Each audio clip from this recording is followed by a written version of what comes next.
अस्सलाम वालेकुम, आप देख रहे हैं ब्रेकिंग व्यूज। मैं हूं मोहम्मद मालिक। हमारा आज का प्रोग्राम बहुत ही सीरियस प्रोग्राम है, क्योंकि जब तक लोग फंसे हुए हैं मियाँ साहब की सजा होगी नहीं होगी, आसिफ जरदारी साहब अरेस्ट होंगे नहीं होंगे, क्या एजिटेशन शुरू होगी, मुल्क के क्या हालात होंगे, जब हम ये सारी बातों में फंसे हुए हैं, लेकिन जो असल चीज़ है वो है मैशत। हमारे कौन से लॉसेस स्लोली क्रीप अप कर रहे हैं। हमारा आज का प्रोग्राम होगा पाकिस्तान स्टील मिल्स के बारे में। एक ऐसा इदारा जो 2008 में 10 अरब के मुनाफे में था और आज 10 साल बाद 470 अरब के नुकसान में है। What changed? In the mean time हम तकरीबन 3 से 4 बिलियन डॉलर का स्टील इंपोर्ट कर रहे हैं। पाकिस्तान का वाहिद इंटीग्रेटेड यूनिट जो मैन्युफैक्चर करके कंप्लीट चीज करता है, बाकी यूजर्स हैं।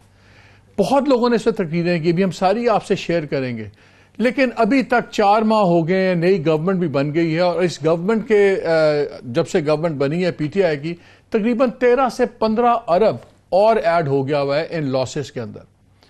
हर घंटा 50 लाख का पड़ रहा है आपको मुझे। बाय द टाइम ये प्रोग्राम खत्म होगा तो 50 लाख और ऐड हो गया होगा उसके नुकसानात में। 80 करोड़ के करीब फिक्स खर्चा है, 80 से 90 करोड़ इसका हर माह में। 80 करोड़ जौन सा है वो सिर्फ इंटरेस्ट पेमेंट्स हैं, क्योंकि आज तक पीएसएम को जो भी पैसा मिला है, हम कहते हैं जी पैकेज मिल गया, पैकेज वाला नहीं है, सारा कर्जा है। तो तकरीबन 1.3 से 1.5 बिलियन हर माह जौन सा है ये इसका खर्चा ऐड ऑन हो रहा है। ये प्रायोरिटी क्यों नहीं है? लेकिन ये आज का प्रोग्राम करने से पहले मैं आपसे एक और गेस्ट में इंट्रोड्यूस कर दूं, फिर मैं आपसे एक अच्छी खबर भी शेयर करूंगा और उसके बाद हम इस इशू पे चले जाएंगे। मेरे साथ इस्लामाबाद स्टूडियो में मौजूद हैं ममरेज खान साहब। ये convener Pakistan steel mill stakeholders group है। इस ग्रुप में जो कुछ रिटायर्ड और प्रेजेंट एम्प्लॉय शामिल हैं, कॉन्ट्रैक्टर्स शामिल हैं, डीलर शामिल हैं, सप्लायर्स शामिल हैं, और इनका दावा यह है कि इनका तकरीबन 75 अरब के करीब इनका स्टकअप है सरमाया पाकिस्तान स्टील मिल्स के साथ। मुझे कराची से ज्वाइन किया है मोहम्मद जुबैर साहब ने, former governor Sindh, senior PMLN leader, लेकिन आज हमने उसे उन कैपेसिटी में बुलाया कि ये एक वक्त में minister of state for privatisation भी थे और इनके ज़माने में भी काफ़ी कुछ हुआ या नहीं हुआ उस पर बात करेंगे। और हमें ज्वाइन किया है इंजीनियर मेमन अब्दुल जब्बार साहब ने। ये इस वक्त chairman board of directors Pakistan steel mills हैं। तीनों हजरात का बहुत शुक्रिया। लेकिन उससे पहले अच्छी खबर, मिक्स ही है, अच्छी क्या है, आपको याद है 18 नवंबर को हमने एक प्रोग्राम किया था मलीड नदी के ऊपर और हमने आपको बताया था कि उसमें कितना बड़ा फ्रॉड हुआ है कि जो नदी है उसी का एरिया बेच दिया है और उसमें सरकारी अफसरान और उस वक्त के चीफ मिनिस्टर इन्वॉल्व थे। मैं आपको बताता हूं कि हमने उस वक्त और हमने डिमांड की थी कि उसमें एक्शन हो। अच्छी खबर यह है कि कॉल ऑफ नोटिस इनको चले गए, नैप के सब कुछ। और आज फॉर्मर चीफ मिनिस्टर सिंध कायम अली शाह साहब जो से हैं, उन्होंने आज जाके सिंध हाई कोर्ट से रुजू किया है प्री अरेस्ट बेल की इसी केस में। और मेरी उम्मीद है कि अभी और भी बहुत से शहजादे जो इसमें इन्वॉल्व हैं वो भी सारे बेल्स जाएं और अल्लाह करे कि बेल्स ना मिलें और ये हिसाब किताब हो, बिकॉज ये बहुत बड़ा स्कैंडल है। अब हम आते हैं पाकिस्तान स्टील मिल्स की तरफ। इसमें मैं ज़रा चाहता हूँ कि पहले आप सुन लें कि प्रायोरिटी, और ये आज के फाइनेंस मिनिस्टर उनकी भी प्रायोरिटी है, आज के वज़ीर आज़म उनकी भी प्रायोरिटी है, लेकिन अभी तक कुछ नहीं हुआ। मेरे ही प्रोग्राम असद उमर ने कहा कि सारा मसला मैनेजमेंट का है और इशू कोई नहीं है, लेकिन आज इस बिल के पास अभी तक ना चीफ एग्जीक्यूटिव है, ना चीफ फाइनेंशियल ऑफिसर है, आपके जीएम के सारे ओहदे खाली हैं। तो ये तो मैनेजमेंट अभी तक गवर्नमेंट ने लाई है। ममरेज साहब, मैं आपसे शुरू करता हूँ क्योंकि आप ग्रीव पार्टी शामिल हैं, फिर मैं बाकी जो रिस्पॉन्सिबल लोगों से बात करूँगा। वेरी क्विकली मुझे सिनॉप्सिस दे दें कि मसला है क्या इस वक्त? सबसे बड़ा मसला ये है, ये पाकिस्तान स्टील मिल का, कि जो भी हुकूमत आई उसने पाकिस्तान स्टील मिल को संजीदा नहीं लिया, बल्कि हमारे यहाँ एक इम्पोर्टर माफिया है, कंज्यूमर, जिनकी वजह से फेडरल बोर्ड ऑफ रेवेन्यू से उनको कंसेशन दी जाती हैं, कौमी ख़जाने को नुकसान पहुंचता है जिसका कोई एहतसाब नहीं होता, वो है मिल बंद कराने में। दूसरा एलिमेंट है corrupt element in Pakistan steel, जिन्होंने पाकिस्तान स्टील मिल को लूटा, उनका एहतसाब भी नहीं होता। उसकी मिसाल यूँ दूंगा कि 2009 में कौमी असम्बली के फ्लोर पर चेयरमैन स्टील को करप्शन के इल्ज़ाम में निकाला गया और आज तक उसका रिजल्ट नहीं आया कि उसमें कौन थे? मोइन आफ्ताब शेख साहब।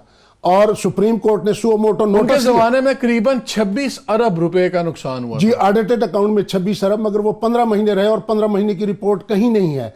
और मजे की बात यह है कि उन्हें करप्शन करने पे नहीं हटाया गया, बल्कि करप्शन न करने पे उनको हटाया गया है। उनके साथ ही। तो जो जनरल जावेद साहब थे जो 2012 से 2014 रहे, उनके तो लॉसेस मोइन आफ्ताब से भी ज्यादा थे, उनको भी किसी ने नहीं पूछा। इसलिए उनका पाकिस्तान स्टील मिल का आज तक एहतसाब हुआ ही नहीं है। पिछले 22 साल में नैब और FIA ने जितने मुकदमे किए, स्टील मिल या वजारत सनत और पैदावार किसी में कंप्लेनेंट नहीं है। और स्टील मिल ने अपनी इन्वेस्टिगेशन करके अपनी किताबों में वो पैसे रिफ्लेक्ट ही नहीं किए हैं, और हमें 22 साल में नैब और FIA से वापस कोई पैसा नहीं वसूल हुआ। पाकिस्तान स्टील मिल में दम था, है और रहेगा, मगर इसका एहतसाब होना चाहिए। और मौजूदा हुकूमत भी जब की आई, एहतसाब करती है, मगर 4 महीने में तो कोई एहतसाब न कर सकी, कहीं से इनिशिएशन। इसलिए कि वो लोग जो उस वक्त में ये जो अब रजाक दाऊद साहब ने ग्रुप बनाया है जिसको जो इनको एडवाइस करेगा, CEO हपको जॉन से हैं, वो उसको हेड कर रहे हैं। लेकिन मैं देख रहा था कि उसके अंदर जो टेक्निकल एक्सपर्टीज है वो भी आरिफ हबीब साहब की कंपनीज हैं, शायद आयशा स्टील और एक दूसरी कंपनी ISL है। ये दोनों जो हैं, ये पाकिस्तान स्टील मिल की जब प्रिवेटाइजेशन 2006 में हुई थी तो उसके पीछे ये थे। ये वही जो कॉन्स्पिरेसी उस वक्त हुई थी जिसकी आज तक इन्वेस्टिगेशन नहीं हुई। और मैं उसका 2006 का फैसला पढ़ा था चीफ जस्टिस इफ्तिखार चौधरी का, जिसमें उन्होंने पे 70, 71, 69 से शुरू होते हैं, इनके ऊपर इनके ऊपर इतने स्ट्रिक्चर्स पास किए हैं इन्होंने हबीब साहब पे कि उनका ये तो तमाम कॉर्पोरेट प्रैक्टिसेस, फिर लिस्ट दी हुई है, इतने केसेस इन पे चल रहे हैं, सब कुछ है। यही इंटरेस्टेड पार्टीज थी उस वक्त लेने में, और जिन पे सुप्रीम कोर्ट के बड़े सख्त ऑब्जर्वेशंस हैं आरिफ हबीब वगैरह पे। अब यही लोग फिर इसमें आ गए। जी बिल्कुल वही लोग हैं, और यही लोग FBR में भी हैं। ये बेसिकली कंज्यूमर हैं। मैं अपील करता हूँ मौजूदा हुकूमत से, चीफ जस्टिस ऑफ पाकिस्तान के, इसकी इन्वेस्टिगेशन होना चाहिए। एविडेंस हम देंगे। उस वक्त क्या हुआ था, स्टील मिल की वैल्यूएशन नहीं हुई थी। उस वक्त PMLN ने एक वाइट पेपर शाया किया था 2006 में परवेज मुशर्रफ के खिलाफ के 104 अरब रुपए का लॉस। जब PMLN आती है तो इन्वेस्टिगेट नहीं करती है। पीपल्स पार्टी भी जो है प्रिवेटाइजेशन को अपोज करती है, मगर मिल को चलाने की बात वो नहीं करती, और करप्ट लोगों को और इनकम्पिटेंट लोगों को लेके आती है। और मिल ये हुकूमत भी उनके हाथ में मिल चल सकती है, कितने पे चलती है? जी मिल बिल्कुल चल सकती है। मिल में दम है। हमने हुकूमत को खत लिखा है, हमने पिछली हुकूमतों को भी लिखा, केयर टेकर को भी लिखा, इमरान खान साहब को भी लिखा। हमसे कोई बात तो करे, हमसे बात नहीं कितने पे चलती है मिल, आप कहते हैं? देखिए मिल के चलने में जिन्होंने चलाना है इस वक्त, चलाने के लिए man behind the machine doctor Mohammad Akram Sheikh साहब को लें, और लेफ्टिनेंट जनरल सबी कमर जमान साहब, इनके क्रेडिट पे जो चीज़ें हैं, अगर हुकूमत इनके तजर्बे और इल्म से फ़ायदा उठाए, बोर्ड ऑफ डायरेक्टर को रिकॉन्स्टिट्यूट करे। और हमारे पास इस वक्त टेक्निकल लोग नहीं है, टेक्निकल लोग लें। अब मुसीबत यह है कि हमारे बोर्ड ऑफ डायरेक्टर में सिवाय अब्दुल जब्बार मेमन के कोई टेक्निकल आदमी ही नहीं है।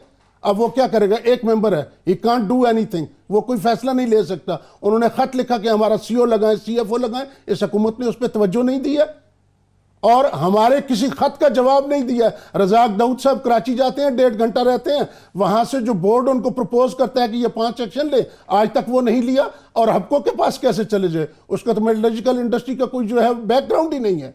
मिल चल सकती है, मिल में जान है।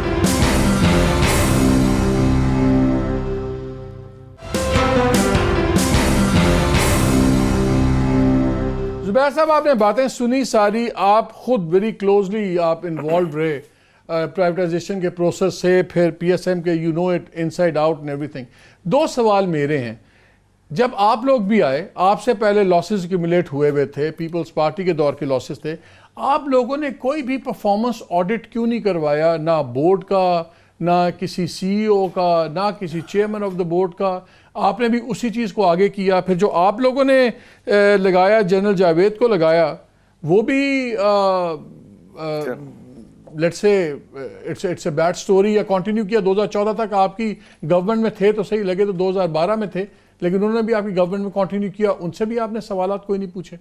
एक तो मैं ये अकाउंटेबिलिटी और ऑडिट वगैरह की जो बातें होती हैं, आई थिंक मैं एक प्रोफेशनल बैकग्राउंड से मेरा ताल्लुक है और मैं चीज़ों को प्रोफेशनली देखता हूँ, पॉलिटिकली नहीं देखता कि उसके विच हंटिंग वो जी ऑडिट कराएं, फोरेंसिक ऑडिट। 99.9% लोगों को फोरेंसिक का मतलब भी नहीं पता, लेकिन सब बातें करते हैं फोरेंसिक ऑडिट हो, अकाउंटेबिलिटी हो, एहतसाब हो।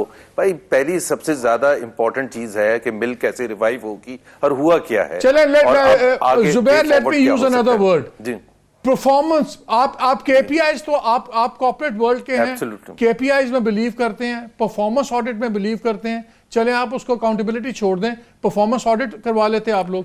जी करवाई थी ना। ये देखें उसका मसला क्या है, बड़ा सिंपल सा मसला है। अगर आप वो सिंपल चीजें छोड़ के कॉम्प्लेक्स चीजों में चले जाएंगे, सबसे पहले तो इफ्तिखार चौधरी साहब is the number 1 culprit as far as the state of affairs is concern. Privatisation हो चुकी थी और वो उसको रिवर्स किया गया, और जिस ब्रूटल तरीके से रिवर्स किया गया, जो कमेंट्स पास किए गए, तमाम इंटरनेशनल जो प्लेयर्स थे, जब मैं प्राइवेटाइजेशन मिनिस्टर बना तो मुझे पांव पकड़ने पड़े थे ग्लोबल इंस्टीट्यूशंस के कि वापस पाकिस्तान आ जाएं, the way they were humiliated. आपको पता है जब वो केस चल रहा था तो सिटी कॉप का जो रीजनल हेड था उसको ऑर्डर था कि जी वो आके हर पेशी में मौजूद हो और इस्लामाबाद ना छोड़े। आई मीन अगर आप इंटरनेशनल इंस्टीट्यूशंस को ऐसे ट्रीट करेंगे उसके बाद आप एक्सपेक्ट करेंगे कि वो आके आपके साथ पार्टनर्स बन के आगे लेके जाएं। बहरहाल जहां से हमने इनहेरिट किया था, जाहिर है बड़ी खराब सिचुएशन थी, और मैंने आते ही within a matter of 3 months, और इंजीनियर जब्बार साहब को पता है, एक 18 बिलियन रुपीस का एक पैकेज बना के इकोनॉमिक कोऑर्डिनेशन कमेटी में लेके गया था for the revival of steel mills. उसमें 18 बिलियन में 3-4 कंपोनेंट्स थे। एक तो ये था कि जी मिल को रिवाइव करने के लिए आपको खाम माल भी तो चाहिए ना, मतलब आप मिल को कैसे चलाएंगे, मिल में खाली पड़ी है, थोड़ी बहुत तोड़ फोड़, जो बॉयलर्स वगैरह जिसका आपने जिक्र किया वो बंद पड़े थे, उसको ठीक करना था, उसके लिए थोड़े बहुत पैसे चाहिए थे, कुछ एम्प्लॉयज की पेमेंट के लिए चाहिए थे, और फिर फुल प्लान था over the next following 15 to 18 months कि एट द सेम टाइम, जाहिर सी बात है हमारा काम था प्राइवेटाइजेशन का, लेकिन उसमें कम से कम 1.5 साल या 2 साल लगते हैं, तो ये था कि हम उसको उस हद तक लेके चले जाएंगे, 60-65% कैपेसिटी पर प्रोडक्शन लेके चले जाएंगे कि अप एंड रनिंग होगी जब तक पोटेंशियल बायर्स आएंगे। सो हम वी स्टार्टेड एंड अच्छी बात यह है कि ईसीसी ने वो पैकेज 18 बिलियन का अप्रूव भी कर दिया था, और उससे हमने स्टार्ट कर दिया। हमने सीईओ के लिए आपको मैं ये भी वजाहत कर दूं कि कोई वो तरीका दूसरा नहीं यूज किया था। फर्गुसन, जिसके 3 एग्जेक्टिव्स को कल या परसों ईसीएल पर भी डाल दिया था, फर्गुसन को अपॉइंट किया था हायरिंग प्रोसेस के लिए, और उन्होंने शॉर्ट लिस्ट करके 2 लोगों को किया था। हुकूमत पाकिस्तान का कोई ताल्लुक अमल दखल नहीं था। उसमें से एक जनरल जहीर थे, इंजीनियरिंग कोर के बैकग्राउंड के थे, उनको अपॉइंट किया गया था। पर्सनली मैं कहता हूं कि he was not the finest person as the CEO, but जाहिर है प्रोसेस के थ्रू आए थे, और उसमें क्योंकि स्टील मिल का सीईओ बनाने के लिए आज भी जो आप कह रहे हैं ना कि इस हुकूमत का फेलियर है, सीईओ बनने के लिए कोई तैयार नहीं होता, सीएफओ बनने के लिए कोई तैयार नहीं होता जब तक वो कहते हैं कि आप बेसिक बुनियाद। तो वहां से हमने तकरीबन 40% तक प्रोडक्शन पहुंच गई थी। मसला जहां हुआ हमें जाके वो ये हुआ कि स्विस सदन के बोर्ड ने, जिनके तकरीबन वाजबात उस वक्त 50 बिलियन रुपीस के थे, उन्होंने कहा कि जब तक पेमेंट नहीं होगी हम आपकी गैस बंद कर देंगे। गैस बंद हो जाए तो मिल बंद हो जाएगी। So we pleaded at every forum, SSGC again, बात यह है कि वो एक इंडिपेंडेंट इंस्टीट्यूशन है, सब कहते हैं कि उसकी इंडिपेंडेंस भी होनी चाहिए, हुकूमत डंडा नहीं करना चाहिए। वो गैस बंद हो गई और स्टील मिल बंद हो गई, और उस वक्त से लेके स्टील मिल बंद है। नेशनल बैंक के तकरीबन सर इकबाल ज़ैद अहमद के आगे तो घुटने टेक देती है वो कॉर्पोरेशन। आप कह रहे हैं कि आप सुने जरा, फिर मैं स्टील मिल थी और आप लोगों के चेयरमैन ऑफ द बोर्ड आपका था, एसएसजीए का भी, तो उन्होंने अपनी मर्जी कर दी। वो जो प्रोसेस था वो पीटीआई और फाइनेंस कमेटी थी या प्रोडक्शन कमेटी थी जिसके असद उमर हेड थे, उसकी वीडियो भी मौजूद हैं। उसमें हमने जाके वो प्रपोजल दिया, और असद उमर और उनकी कमेटी ने ये कहा कि जी ये हम आपका प्रपोजल नहीं मानते। मैंने कहा कि आप बता दें क्या अल्टरनेटिव है, और ये हिस्टोरिकल है, बहुत इंपॉर्टेंट है, उसके वीडियो क्लिप्स भी मौजूद हैं। मैंने कहा जी आप बता दें कि अगर हमारा प्रपोजल में खराबी है, इससे आपका स्टेट का लॉस खत्म हो जाएगा, इमीडिएटली ब्लड लेटिंग है वो खत्म हो जाएगी, दूसरा मिल चलनी शुरू हो जाएगी, तीसरा हमारा बुनियादी मकसद है कि एम्प्लॉयज का सेफगार्ड मिल जाएगा कम से कम 2-2.5 साल के लिए। लेकिन आप ही के तो जुबैर, आप कह रहे हैं कि आपकी प्रायोरिटी मिल रिवाइवल था। आप ही के मिफ्ता साहब कहते थे बाय 1 गेट 1 फ्री, पीआईए ले लो, मैं मिल मुफ्त में दे दूंगा। वो तो नजर आ रहा है कि आपकी गवर्नमेंट में खुद क्लैरिटी नहीं थी, खुद कॉन्फ्लिक्ट था। उस वक्त सर सुन लें, पहले उस वक्त मिफ्ता इस्माइल का कोई ताल्लुक नहीं था, ये मैं जब तक था बिफोर बिकमिंग गवर्नर, और ये जनवरी 2017 की बात है। ये आप मीटिंग के मिनट्स भी निकाल सकते हैं, मैं कंप्लीट कर लूं प्लीज, ये इंटरेस्टिंग है, हिस्टोरिकल। मैंने ये कहा कि जी आप ऑप्शन बता दें। उन्होंने कहा कि जी मैंने 3 साल से ऑप्शन बता रहा हूं। मैंने कहा क्या ऑप्शन है? उन्होंने कहा जी हुसैन नवाज को दे दें। ऐसे यार हम सीरियस बात कर रहे हैं, इसमें हुसैन नवाज आके क्या करेगा? वो कहते हैं, आप खुद कहते हैं कि जी हमारा 70 साल का तजर्बा है। मैंने कहा भाई तजर्बा, गैस खुलवा दें। आज भी वही मसला है, आज भी वहीं आप खड़े हुए हैं। सो ये मैं इस हुकूमत को तो खैर ब्लेम ही नहीं करता, इनको 4 महीने हुए हैं, give them some more time before we can make a comment कि क्या वो रिवाइव कर सकें या नहीं कर सके। टिल नाउ मैं उनको बिल्कुल ब्लेम नहीं करता, बिकॉज 4 महीने में स्टील मिल रिवाइव नहीं हो सकती थी। इस वक्त हुआ एक छोटी सी ब्रेक का, वापस आके दोबारा यही दास्तान लेके चलेंगे कि पाकिस्तान स्टील मिल के साथ ये नहीं मैं कहूँगा क्या हो रहा है, बल्कि क्या किया जा रहा है। हमारे साथ रहिएगा।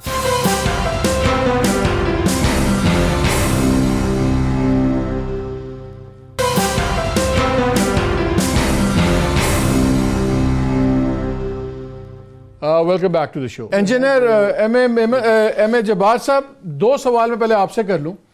अभी इतलात भी ये हैं अखबारात में भी और वैसे भी कि जी एक एडवाइजरी कमेटी से बनाई गई। असद उमर साहब ने अपने इनको कहा, रज़ाक दाऊद साहब को, कि आप इस पे सॉल्यूशंस बताएं पाकिस्तान के। आप लोगों ने रज़ाक दाऊद साहब के कहने पे या व्हाटएवर हबको को इसमें लीड कंसल्टेंट सॉर्ट ऑफ बना दिया है, उनके सीईओ उसके अंदर बैठे हुए हैं। लेकिन उसी कमेटी के अंदर जो से है तवारकी स्टील का भी सुना है सीईओ बैठे हुए हैं, आरिफ हबीब साहब की कंपनीज उसके अंदर पूरी टेक्निकल सर्विसेज दे रहे हैं। ये लोग तो वो हैं जो खुद इंटरेस्टेड थे। आरिफ हबीब साहब परचेज में 2006 में, और ठीक है ज़ुबैर साहब के व्यूज़ अपनी जगह हैं जो भी है, लेकिन सुप्रीम कोर्ट ऑफ पाकिस्तान का एक मल्टी मेंबर बेंच था, उन्होंने बड़े स्ट्रिक्ट इसमें दिए हुए आरिफ हबीब साहब की पूरी लिस्ट थी मुकदमात की, फिर उनके पूरे कॉर्पोरेट बिहेवियर पे सारी चीज़ों पे हुआ था। तो जो लोग खुद ही इंटरेस्टेड थे, जो पार्ट ऑफ प्रॉब्लम आप कह सकते हैं थे या नहीं थे, लेकिन इंटरेस्टेड हैं उसके अंदर, उन लोगों को आपने किस बेसिस पे किया? और हबको के पास क्या एक्सपर्टीज़ है स्टील मिल की? उनका तो कोई स्टील मिल का एक्सपीरियंस कोई भी नहीं है। देखें, मेरे ख्याल में कि इसका कुछ बैकग्राउंड ऐसा है कि ये चीज़ अभी बोर्ड ऑफ डायरेक्टर्स में डिस्कस होनी है। अगर हम कंपनीज एक्ट 2017 की बात करें और कोड ऑफ कॉर्पोरेट गवर्नेंस की बात करें कि वो बाइंडिंग्स जो हमारे बोर्ड के ऊपर हैं, वहाँ पे ये मटेरियल मैटर डिस्कशन के लिए आएगा। देर इसलिए हो गई है कि जो कंसर्न एडिशनल सेक्रेटरी थे, जो रज़ाक दाऊद के साथ कोऑर्डिनेट कर रहे थे, और बोर्ड से बात करने से पहले ही इसी प्राइवेट आइडेंटिफाइड एक्सपर्ट ग्रुप जो रज़ाक दाऊद ने किया था, उससे उनकी मुलाकातें भी हुई। बोर्ड को इस सिलसिले में पहले कोई ब्रीफ नहीं था, मगर एज अमित से person means I am chairing the board, तो मेरा ख्याल है कि ये मुनासिब था कि मैंने उनको कहा था कि इन चीज़ों को रेगुलराइज कर लें। और इस तरीके के अगर लोगों को, जैसे अभी आपने आरिफ हबीब की बात की, यस यू आर राइट, अगर आप बात कर रहे हैं कि एक कॉन्फ्लिक्ट ऑफ इंटरेस्ट वाली पोजीशंस को एक्सक्लूड करने के लिए ही कोड ऑफ कॉर्पोरेट गवर्नेंस बना है, और मेरा ख्याल है कि जितने भी रेगुलेटरी फ्रेमवर्क्स बनते हैं उसमें पहली जो बात होती है, जो desire of the law legislation, ये होती है कि कॉन्फ्लिक्ट ऑफ इंटरेस्ट नहीं वहाँ होना चाहिए है। तो आपने कुछ बातें की हैं, कुछ आपने निशानदेही की हैं, तो ये बोर्ड में डिस्कस होंगी। और हमने ये कहा था, मैंने as a chairman to the ministry of ministry of industry production को, कि आप इसको रेगुलराइज कराएं और इसके अगर अप्रूवल की ज़रूरत है तो ऑफिस से अप्रूवल ले लें, और वहाँ पे किस किस्म की डायरेक्शन आती है, क्योंकि अभी हमें एक लेटर आया है जो हमने देखा है, जो बोर्ड में डिस्कस होगा, कि ये लोग हमारे साथ कंसल्टेशन करना चाहते हैं। देखें, एक बात तो ये है कि बोर्ड ने पहले ही, यानी ऑपरेशनलाइजेशन के लिए owner means government of Pakistan through the 20 crore of people, उसने ये डिज़ायर दिखाई है कि अब इस मिल को डीलिंग किया जाए प्राइवेटाइजेशन से, और इस मिल को ऑपरेशनलाइज करने के लिए तमाम इम्कानात को देखा जाए कि कैसे हो सकती है। ये हमारा काम है, जो बोर्ड में मेरा ख्याल है कि एक macro stabilisation towards the desire of the present government होना चाहिए, और हम इसके लिए तैयारी भी कर रहे थे और तैयार भी हैं इसके ऊपर एक एक्सटेंसिव डिस्कशंस के लिए। मगर मीनवाइल जो अभी आपने बात बताई ये हमारे इल्म में लाई गई, मैंने इंसिस्ट किया कि इसको रेगुलराइज करें, तो एक चिट्ठी ज़रूर वहाँ से आई कि ये लोग जो है इनको हम एक्सपर्ट ग्रुप कहते हैं, जिसमें हबको जिनका वाकई मेटलर्जिकल इंडस्ट्री के साथ कभी भी कोई ताल्लुक़ नहीं रहा, और ज़ुबैर साहब यहाँ बैठे हुए हैं। जब ज़ुबैर साहब ने जो है उस कंसोर्टियम को अपॉइंट किया जिसने स्टील मिल की प्राइवेटाइजेशन के ऊपर काम किया, तो सबसे ज़्यादा इनकी अपनी बेयरिंग जिस चीज़ के ऊपर थी जिसमें हम भी मुत्तफिक थे एज मेंबर, और ही इज़ राइट, मुझे एक्चुअली मेंबर इन्होंने ही नॉमिनेट किया था, let me be thankful to him. अब बात हम आगे बढ़ाते हैं तो वहाँ पे भी मेटलर्जिकल बैकग्राउंड वाली स्ट्रेंथ जो थी उसकी स्कोरिंग जो है वो एक काबिल ज़िक्र स्कोरिंग थी, जिसकी वजह से वो कंसोर्टियम कामयाब हुआ। तो यहाँ पे एक तो मैं देख रहा हूँ कि एक जो खला है, whatever it is, whether it is legal, it is not legal, board में डिस्कशन होगा, whether we should pick up some directions, जो डायरेक्शंस हम समझते हैं कि chief executive of the country, क्योंकि वो रेफर कर मेमन साहब रहे ये हैं बताएं, इन प्रिंसिपल। अभी जुबैर साहब ने पॉइंट आउट किया कि यहाँ पे कोई सीईओ आना नहीं चाहता, शायद लगना नहीं चाहता सीएफओ, क्योंकि इतनी मुश्किलात हैं। पहले वो कहते हैं चीज़ें ठीक करें। आप लोग कहाँ खड़े हुए हैं? सीएफओ कब आएगा, सीईओ कब आपका आएगा, किस टाइम फ्रेम? और इन द मीन टाइम, क्योंकि आप लीड कर रहे हैं, हर एक घंटे में 50 लाख ऐड हो रहा है इस नुकसान में, तो आप कब तक सीईओ, बोर्ड क्या कर रहा है इस पे? सीईओस के लिए अब ऐसा है कि इस वक्त हुकूमत पाकिस्तान के पास इख्तियारात हैं। मैं बात कर रहा हूँ अब उस मिलजुल रजान को जो कंपनीज एक्ट और उसके साथ साइड रेगुलेशन पे पैदा किया गया है, वो सीईओ अपॉइंट कर सकती है। और अगर हम भी किसी को अपॉइंट करें तो हमें भी गवर्नमेंट ऑफ पाकिस्तान को वो भेजना है। अब हमने, मेरा ख्याल है कि कोई 4-5 महीने से ज़्यादा हो गए हैं, हमने रिपीटेडली कहा है कि भाई या आप हमें कोई सीईओ दे दें, कोई फुल टाइम, कोई पीएस ऑफिसर है, कोई भी गवर्नमेंट ऑफ पाकिस्तान का। तो अब असद उमर ने मेरा ख्याल है लेटली हमें एक इंस्ट्रक्शंस दे दी हैं कि आप कंपनीज लॉ के तहत करें। हमने वो प्रोसेस शुरू कर दी है। अब उस प्रोसेस में चूँकि हमें इस्टेब्लिशमेंट डिवीजन, आप देखें कि पाकिस्तान में एक यानी पब्लिक सेक्टर कंपनी, इसका मतलब कम अज कम, नहीं मेमन साहब, इसका मतलब है कम अज कम 4 माह और आपके पास सीईओ नहीं होगा, कम अज कम। बिल्कुल 4 माह नहीं, 6 माह और हमारे पास सीईओ नहीं होगा। मगर हमने प्रोसेस जो है 6 माह का मतलब है, और अगर 1.3 to 1.4 बिलियन रुपए महीने का पड़ रहा है तो ये 6 अरब रुपया और निकल जाएगा जब तक आपका मालिक साहब, ये तो बात वहां से थोड़ा सा मालिक साहब, जी जुबैर साहब, मालिक साहब, ये बात तो वहां से शुरू होती है जब 10/6/2015 में गैस बंद की गई थी। लॉसेस तो वहां से ऐड हो रहे हैं। अभी हम बात सीईओ की, चलो उसको आते हैं। जुबैर वेरी क्विकली क्या कह रहे हैं आप? Then I have to ask Samresh. मैं very quickly, the point is very simple. जो वो इसको इतना घुमा रहे थे कि सीईओ, जाहिर सी बात है, आज पीआईए में किसी को कहें वो 2 मिनट में आपके पास 25 बंदे तैयार होंगे। स्टील मिल बंद पड़ी हुई है, सीईओ और सीएफओ ये पूछेगा और पूछता रहा है कि भाई मैं आके करूंगा क्या? आपका प्लान क्या है इसको रिवाइव करने का? आप गैस दोबारा रिलीज करेंगे या नहीं करेंगे? ठीक है बमरेज, ये आपके सामने बात हो, ये तो अभी 5-6 अरब तो और गया, ये सब कुछ होगा। और हबको की मुझे जो एक बात मार्केट में मैं सुन रहा हूं कि हबको इसलिए भी आया हुआ है कि जो आपकी स्टील मिल की एक जेटी भी है पोर्ट कासिम पे जी, और हबको लगा रहा है अपना कोल फायर्ड प्लांट लगा रहा है। आपको वहां पे नहीं, आपको तो कहीं और लगा रहा है, मगर अपने और लगा बहुत सारे जो लोकल इंपोर्टर हैं जो रजाक दाऊद साहब के करीब हैं, समझे जाते हैं, इसके लिए इन्वेस्टिगेशन की जरूरत होगी। ये बलगम वाला कौन है? ऐसा कराची में सारे कौन है? इंपोर्टर हैं, ये कोल के इंपोर्टर हैं, शिप के शिप मंगाते हैं। स्टील मिल की इंडिपेंडेंट जेटी है जिसके ऊपर जो रॉ मटेरियल के लिए कोल और आयरन ओर के लिए थी उसको बात किया। मुझे नहायत अफसोस हुआ कि मोहम्मद जुबैर साहब, not knowing the facts about the Pakistan steel mill and he is saying कि जी ये था वो था। देखें जब ये आए, इनको ministry of industries and production ने बताया कि स्टील मिल की नाकामी की वजह अनचेक्ड करप्शन है, इनएफिशिएंसीज है, over employment and lukewarm attitude of the government. इन्होंने क्या करप्शन को चेक किया? इन्होंने कोई सीईओ नहीं लगाया। और अगर जनरल जहीर साहब को इन्होंने लगाया, ये 18 अरब की बात कह रहे हैं, उस बंदे का तो मेटलर्जिकल इंडस्ट्री का कोई तजर्बा ही नहीं था। फिर उसको जो पैसे दिए वो तो उसने पिछले बिल देने थे, वो खत लिखता रहा। मियां मोहम्मद नवाज शरीफ के वजीर आजम हाउस ने उसको जवाब नहीं दिया। ये जहां तक इस चीज का इल कंसिडर्ड प्लान था। मियां नवाज शरीफ के 3 टेन्योर्स में अगर देखा जाए तो इसने स्टील मिल के साथ ज्यादती की। ये कहते हैं प्राइवेटाइजेशन की उस वक्त कर देते, जुबैर साहब दूसरी बात कर रहे हैं, जबकि PMLN ने 104 अरब रुपए का उस वक्त वाइट पेपर जो है वो शाया किया था उसके खिलाफ। उस वक्त भी कॉन्स्पायरेसी थी। इफ्तिखार मोहम्मद चौधरी साहब को यह कहना गलत होगा, उन्होंने वो 9 जजों का यूनानिमसली फैसला था और उन्होंने अपराइट फैसला, एक मिल की वैल्यूएशन नहीं कर रहे हैं, उसकी उस वक्त इन्वेंट्री नहीं देख रहे हैं कि it was a success story. IMF और वर्ल्ड बैंक के पास हम लेके जाते थे, it is a success story, building the nation, serving the nation. हम मिल में पोटेंशियल है, मगर बात यह जब मोहम्मद जुबैर साहब जैसे इतने इल इन्फॉर्म्ड आदमी और वजीर आजम इमरान खान को प्रॉपर्ली ब्रीफ ही नहीं किया जाता कि मिल के हालात क्या हैं।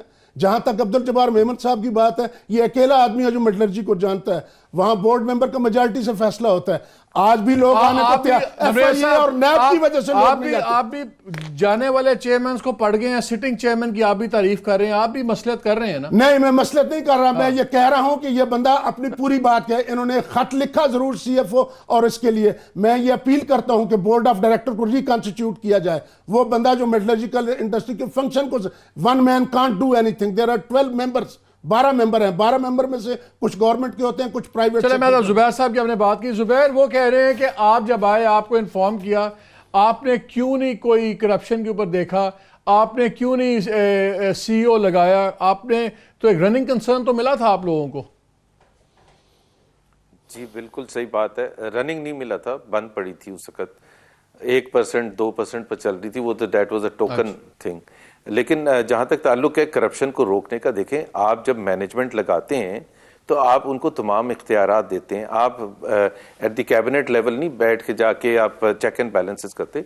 जनरल जहीर साहब चेयरमैन लग गए थे, CEO लग गए थे और सिलेक्शन प्रोसेस बिल्कुल सही उनका 100% मेरिट के बेसिस पर हुआ था ड्यूरिंग द पीरियड। ये बिल्कुल सही कह रहे हैं, बहुत से लेटर्स जनरल सईद ने लिखे थे जिसमें करप्शन का कोई हवाला नहीं था। वो अपना वो इस गैस को की सप्लाई के हवाले से वो खत लिखते थे और प्राइम मिनिस्टर लेवल पर भी उन्होंने। अच्छा, डू यू अप्रूव मेरे जो रज़ाक दाऊद कर रहे हैं, जो ये हब्को को लेके आए हैं बीच में, डू यू अप्रूव ये एक्सपर्ट ग्रुप को? आप समझते हैं इसकी कोई हैसियत है? देखें 2 चीजें, एक तो ये है कि Hubco is one of the best professional, best manage corporate in Pakistan. जहां तक कन्फ्लिक्ट ऑफ इंटरेस्ट का ताल्लुक है ना, आई एम नॉट अवेयर कि उधर कन्फ्लिक्ट किस किस्म की है, और अगर है तो चाहे बेस्ट प्रोफेशनल भी हो तो नहीं लगाना चाहिए। वो उस हद तक मैं बिल्कुल एग्री करूंगा, बट मेरे पास फर्स्ट हैंड नॉलेज नहीं है, सो मैं कमेंट नहीं करूंगा कि मैं गवर्नमेंट के खिलाफ बात करना शुरू कर दूं। बट ये सारे इतने अच्छे प्रोफेशनल्स हैं, मालिक आरिफ हबीब और ये सारे, जुहैर अभी एक नए ठीक है, ये पॉइंट्स मेड में मेमन साहब को इसमें ले लूं। ये इतने जबरदस्त लोग हैं कि इनसे ज्यादा इंटेग्रिटी वाला कोई भी नहीं है। चले, वो तो हर एक इंटेग्रिटी पता लगती है जुबैर, बाद में 3 साल बाद जब इन्वेस्टिगेशन शुरू होती हैं। नहीं यार, ये बिल्कुल डिफरेंट ग्रुप है, ये डिफरेंट ग्रुप है जब्बार साहब। यार ये बिल्कुल डिफरेंट ग्रुप है, लेट्स नॉट। जब्बार साहब ये बताएं कि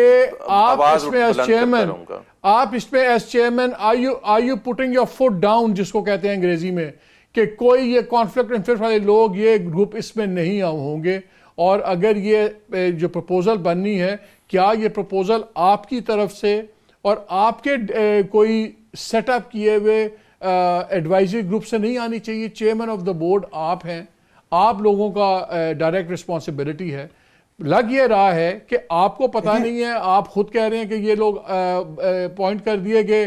वो जो रज़ाक दाऊद साहब हैं, उनके तो कॉन्फ्लिक्ट ऑफ इंटरेस्ट खुल के सामने आ रहे हैं। वो तो इंजीनियरिंग डेवलपमेंट बोर्ड के भी मेंबर हैं और रूह रवा हैं। आपका रोल फिर क्या है? What are you doing? कि आप सिर्फ पोस्ट ऑफिस हैं? देखें ज़ुबैर साहब ने जो बातें की हैं, बड़े मौदमाना तरीके से मैं कहूँगा कि ज़ुबैर साहब जिनको कह रहे हैं कि बहुत अच्छे लोग हैं, उससे ज़्यादा अच्छे लोगों को ज़ुबैर साहब जानते थे और जानते होंगे। मगर पूरे प्राइवेटाइजेशन में as per public procurement regulatory and private commission ordinance के हायरिंग ऑफ कंसल्टेंसीज की गई थी। किसी भी अपने दोस्त को या किसी ग्रुप को इन्होंने एक्सपर्ट एडवाइजरी के तौर पे किसी प्राइवेटाइजेशन के लिए कभी भी ऑफ़र नहीं किया। तो रूल्स ऑफ बिजनेस अगर ये फॉलो कर रहे थे तो इस वक्त अगर टू डिफेंड के वो बहुत अच्छे लोग हैं, प्रोफेशनल्स हैं, मेरे अपने ख्याल में बात यह है कि किस तरीके से इस वक्त राइजुल वक्त के कवानीन के मुताबिक काम करना चाहिए, that is the most important thing. आप इस कॉन्फ्लिक्ट ऑफ इंटरेस्ट के लोगों को रोकने के लिए क्या करेंगे? मेमन साहब, टाइम बड़ा थोड़ा है, मुझे अब ये बताएं पहले आप इस पे क्या रोल प्ले करेंगे? देखें, हम बोर्ड में इस चीज़ को लेकर आ रहे हैं। वी आर वेटिंग कि ministry of industry and production इसके बैकग्राउंड को भी बताएगी। रज़ाक दाऊद साहब के इस सजेशंस को, वेदर इट्स फ्री गिफ्ट और आई मीन से इट इज़ प्रो बोनो और इट इज़ व्हाट, ये सारी चीज़ें जो है वहाँ डिस्कस होंगी। मगर मेरे अपने ख्याल में कि गवर्नमेंट के इदारे को हायरिंग ऑफ कंसल्टेंसीज़ के ऊपर सिर्फ PPRA के वो कवानीन जो हायरिंग ऑफ कंसल्टेंसीज़ के मुतल्लिक हैं उसकी अप्लीकेशन होनी चाहिए, वरना तो मेरा ख्याल है कि सारी प्राइवेटाइजेशन के उस दौरानिए में जिसमें जुबैर साहब खुद वहां पे चेयरमैन थे। वक्त हुआ एक छोटी सी शॉर्ट ब्रेक का, हमारे साथ रहिएगा।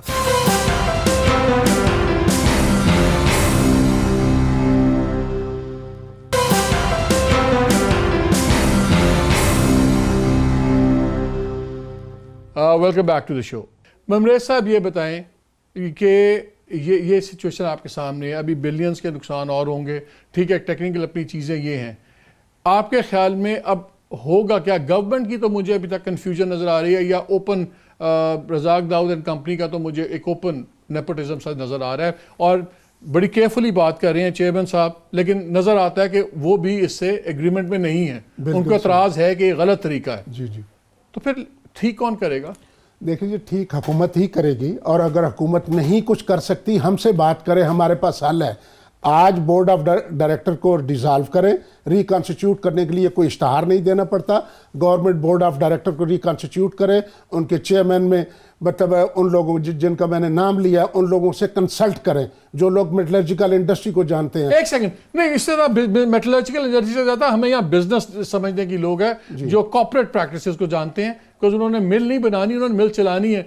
मुझे मेमन साहब वेरी क्विकली ये बताएं, क्या आप चाहते हैं कि आपका बोर्ड ऑफ डायरेक्टर्स रिकॉन्स्टिट्यूट हो, तश्कील न हो उसकी, और are you happy with your board? देखिए जी, अगर देखिए इस वक्त जो हमारा बोर्ड है उसके पास एक महदूद किस्म के मेरे अपने ख्याल में काम हैं। मिल 2015 से बंद है, मैं उसके बाद चेयरमैन आया हूँ। उसके बाद हम तो एक honours means acting through the votes of the public, जिसको हम सर, पाकिस्तान कहते हैं, इंडिविजुअल से खुश हैं? आप अपने क्वालिटी ऑफ मेंबर्स से सेटिस्फाइड हैं? आप अपने बोर्ड के मेंबर्स की क्वालिटी से सेटिस्फाइड हैं? आप कहते हैं हाँ मेरा बोर्ड बंदे बहुत अच्छे हैं, क्वालिफाइड हैं। Are you happy with the quality of people? मेरा ख्याल है कि इस लिमिटेड वर्किंग में, जिसमें वर्किंग सिर्फ ये है कि हर महीने हम जो है एक सैलरी के लिए दरख्वास्त जो है एक अथोराइज कर उसको भेजें। 2-3 करोड़ रुपए का जो डिफरेंस है, मेरा सवाल बड़ा सिंपल है मेमन साहब, आप अगर आपके बस में हो तो क्या आप अपना बोर्ड रिकॉन्स्टिट्यूट करेंगे कि आप इसी बोर्ड के साथ चलना चाहेंगे? Very simple question. मेरा ख्याल है इस बोर्ड के सामने हम नए चैलेंजेस लाएंगे। अगर हुकूमत पाकिस्तान, यू सी, नई हुकूमत जो अवामी वोटों से आई है, 20 करोड़ पीपल जी, तो अगर वो आएंगे हम इन्हीं सर, मेरा सवाल बड़ा सिंपल है, आप कहते हैं मैं जवाब नहीं देना चाहता। क्या क्वालिटी ऑफ बोर्ड, क्या ये बोर्ड की एबिलिटी है कि ये, हाँ जुबैर देखें, इस वक्त हमारे पास जो प्राइवेट सेक्टर के लोग हैं वो अच्छे लोग हैं, उनको हम इन चैलेंजेस के सामने ला सकते हैं फॉर कंट्रीब्यूटिंग ए पॉजिटिविटी। और बाकी भाई क्वेश्चन कुछ पूछ रहे हैं यार, जवाब कुछ और दे देना शुरू कर देते यार। मेरा ख्याल है आपका, मैं कह रहा हूं चले जी, अगर आप मुझसे, अगर आप जुबैर साहब जवाब मांग रहे हैं या मालिक साहब जवाब मांग रहे हैं, कौन जवाब मांग रहे हैं? जुबैर साहब जवाब मांग रहे हैं मुझसे। चलिए जी जुबैर साहब, ठीक है, I am satisfied with the people. Sir, मैं तो रिक्वेस्ट कर रहा हूं कि आप ये बता दें ताकि मुझे तसल्ली हो कि क्या आप सेटिस्फाइड हैं इस क्वालिटी बोर्ड के साथ कि नहीं। ममरेज साहब कहते हैं बोर्ड चेंज होना चाहिए जी, ये बोर्ड नहीं कर सकता। मैं तो इसलिए पूछ रहा हूं। देखिए जी, ये मेरा ख्याल है कि ये बोर्ड अच्छे लोगों के पर मुश्तमिल है और उनका अपना एक ट्रैक रिकॉर्ड अच्छा है। इनको बाकायदे एक पूरे स्क्रीनिंग के जरिए, जिसको हम कहते हैं कि नॉमिनेशन एवोल्यूशन के बाद इनको लाया गया था, मगर आधी तादाद गवर्नमेंट ऑफ पाकिस्तान के लोगों की भी होती है, वो तब्दील होते रहते हैं on account of their positions and postings. उसके बारे में जो है वो मेरा ख्याल है कि मैं इसलिए नहीं कह सकता कि हर 3 महीने में 2 महीने में वहाँ चेंजेस आती हैं, नए डायरेक्टर्स आ जाते हैं। ये जो पुराने डायरेक्टर्स हैं, ये हम 2000 जुबैर, योर लास्ट कमेंट, करें वहाँ से last 10 seconds, your last comment Zubair साहब। जी, मैं सिर्फ एक वजाहत करना चाहता हूं कि वो जो कॉन्फ्लिक्ट ऑफ इंटरेस्ट था, मुझे प्रोसेस नहीं पता कि वो बिल्कुल जब्बार साहब सही कह रहे हैं कि वो हक़ों को किस तरह से असाइन किया है। सो अगर वो प्रोसेस सही फॉलो नहीं किया है, चाहे जितनी भी अच्छी कंपनी हो, तो then it will not work and it should be criticised. और रज़ाक साहब, आप अपने जमाने में आपने कभी अपने दोस्तों को इस देखे जी, मैं सही कह रहा हूं, हवाले से मैं वही कह रहा था ना कि जब्बार साहब सही कह रहे हैं कि प्रोसेस सही फॉलो करना वेरी क्विकली आखिरी कमेंट। देखें जी, अब्दुल जब्बार मेमन साहब जवाब नहीं दे रहे। मैं अभी अब्दुल जब्बार मेमन साहब के सामने कहता हूं, ये बोर्ड को डिसॉल्व नहीं, बोर्ड को सैक करना चाहिए, क्योंकि मार्च 2017 के बाद हमने स्टेक होल्डर ने इनको खत लिखे। ये बोर्ड इसलिए कॉन्स्टिट्यूट किया गया था कि मियां मोहम्मद नवाज शरीफ वालों के दौर में इन ज़मीनों की बंदर बांट पे ठप्पा लगाएं। मैंने इनको लिखा, इन्होंने नेशनल इंडस्ट्रियल पार्क को 1 करोड़ 30 लाख रुपए एकड़ में दी, मैंने 3 से 4 करोड़ रुपए एकड़ ऑफर किया। इस बोर्ड को सैक करना चाहिए, इसकी इन्वेस्टिगेशन होनी चाहिए। एक Abdul Jabbar Memon exception is one side, मगर ये बोर्ड विद मेलाफाइड इंटेंट किया था। मियां नवाज शरीफ के दौर में पीपल्स पार्टी की किसी ने काम नहीं किया, और मौजूदा वाले रज़ाक दाऊद साहब का सिर्फ ये नहीं है, 2000 में जब ये मिनिस्टर थे, इन्होंने इंपोर्ट ड्यूटी रिड्यूस कराई हमारी शीट पे 35% पे 10%, जबकि हमें जो स्टील मिल थी उसको लॉस हुआ। मैंने इन्वेस्टिगेशन मांगी थी, उनकी इन्वेस्टिगेशन उस वक्त भी नहीं हुई। आज भी steel mill is a victim of government policies. और ये जिस तरह से साहब बयान कर रहे हैं, ये ministry of industries and production में नॉन टेक्निकल लोगों को लेके आते हैं। डॉक्टर मोहम्मद अकरम शेख साहब, एक बंदा आया था, जब वो आया तो 8 साल में लगातार प्रॉफिट में रही। चले, बहुत शुक्रिया तमाम पैनलिस्ट का, बहुत शुक्रिया। नाज़रीन, वेरी क्विकली 2-3 चीज़ें हैं।